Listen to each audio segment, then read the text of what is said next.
Sorry. We had a nice day, right? So cloud cover, 72. I mean, these guys must be living right. But I'm sure we'll get the heat here soon. So it's a good little runway into camp, you know.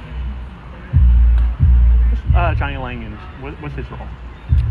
Well, he's a quarterback, but he's also a multi-positional player, right? So he can line up at wide out, he can line up at tight end, he can line up at running back. He'll line up in different packages, he'll line up at different spots. And that's, I think, a good weapon to have. You envision a bigger role for him? I mean, he had a pretty big role. You know what? Roles are earned. So if he deserves it, there'll be a bigger role. You know, I hope so. Because I think he's hard to defend if he can do multiple things, but you got to earn it. You know, there's a lot of good athletes out there that want to touch the ball. Only one ball, so figure it out. Does that kind of show you guys have trust in him? That's a lot, I assume, for one guy to handle all the different positions. Yeah, now we're not asking him to understand everything about every position. Johnny has things that Johnny does at each position. Yeah, but yeah, I trust Johnny. He works really hard. Yeah. Yesterday I asked about guys reporting. Any clarity on that? Yeah, why don't you ask me guys, and I'll answer questions rather than me. Because I mean, my mind was on practice, not the guys that aren't here. And you got to remember, sometimes the guys that aren't here, in my mind, haven't been here for 3 months. But you just don't know that yet. So if you ask guys, I'll answer. Is that fair? Peyton Powell? Peyton is not here. Yeah. Any reason? Right now, he's not part of the team. You know, we'll see if he does become part of the team. But as we speak today, he wasn't on the roster. So yeah. Christian Broswell, make it? Christian's here. Christian had to have knee surgery, so he won't play this year. Robin, I saw him. He was a coach Robin, now, Robin is going to be a student assistant. He had to medically disqualify because of something that happened last year. You know, so that's a shame because he's a great person, a great hard worker. But he's going to help us as a coach. He's going to be part of our coaching staff in that realm, and it will be an important part of what we do still. How much will turnovers be a theme of this training camp? I mean, you guys, you had some real good games. The Michigan State game comes to mind, Nebraska too. But I know it's always an emphasis, but how much of this training camp will it be a theme? Well, to me, the ball's the program. Coach Shiraka started that here in 2009 or whenever he joined us, and that's become part of who we are. So, yeah, it's critical on all three phases. You know, if you have it, you need to continue to possess it, and if you don't, you're trying to take it away. Craig, since you've been here, you've had a ton of defensive linemen in the roster. Do you have an ideal number of how many guys you want to rotate on the interior? Well, what we like to do, and I'm not saying we can always do it, is we love to play 8 to 10 to 11 guys, and literally like hockey waves, keep rolling guys out there fresh. But you don't do that at some point. A tired so-and-so is better than a fresh so-and-so. So then that's where you stop. So again, those plays are earned, not, we don't just do it because that's our philosophy. But if we have the guys to do it, that is our philosophy. And sticking with the D line, you guys signed Keontae Hamilton this past offseason as a tight end originally, and now he's on the defensive line. When did that switch? I know he played just where he played it, and that's where we felt he would best serve the team. Everything we do is to give us the best chance to win.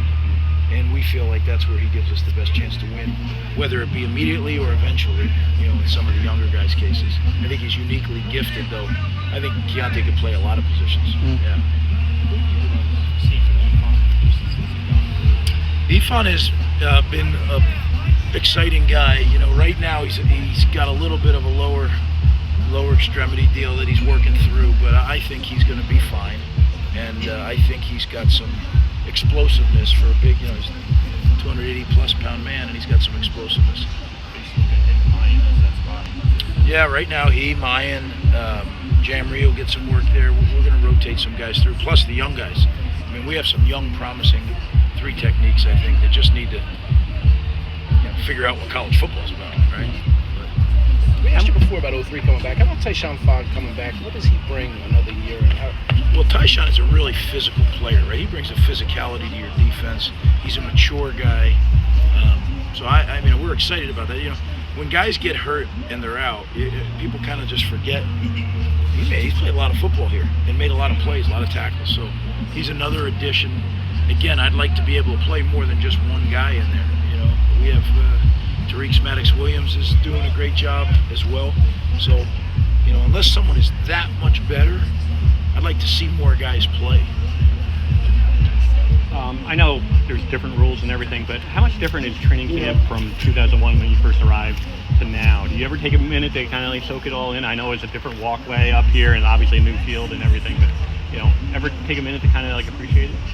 Well, I'll tell you what. First off, this facility, the Towers, I can't thank them enough for what they did. I mean, this is unbelievable. This is as good as there is in America, right?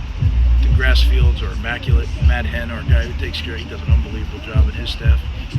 We got the new turf field over there. So this is night and day. I mean, right there used to be that light pole that was one storm away from falling, and then finally did. Yep. But the rules are so different, right? Yeah. You used to have 2-a-days, and then you'd have a walk-through at night. Sure. And now it's one-a-days with a walk-through at night. So, but you know what? It's all good. I think the game of football is adjusting the way it needs to keep growing. Mm-hmm. Right? And we got to make sure at the younger ages that we keep growing the game, because otherwise, if you don't grow it down here, it dies up here. So I think that's something that I am personally involved with, and I think most coaches. Because look, I just got done telling the team we are part of the greatest game on the planet, and look what it's done for all these people's lives that are here. Like to not respect it and treat it the way it's supposed to be treated, that would be silly, right? So I really think that's our responsibility as coaches to teach these guys. It's their job to be the ambassador for the sport. Mm-hmm.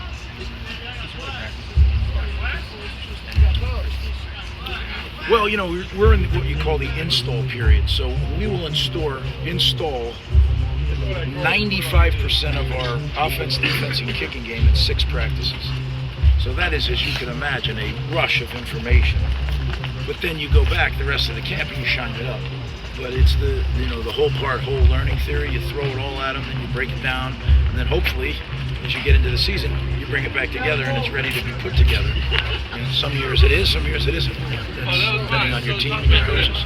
Greg, you have a lot of experience coming back into the secondary this season. How would you compare it to some of the secondaries of the past where you coached the Cordies, the Ryans, the Harmons, and so on? There is some experience. I'm not ready to put it in that classification. They're capable, but they got to do that still. Good? Yeah. Thank you, man. Thank you, Greg.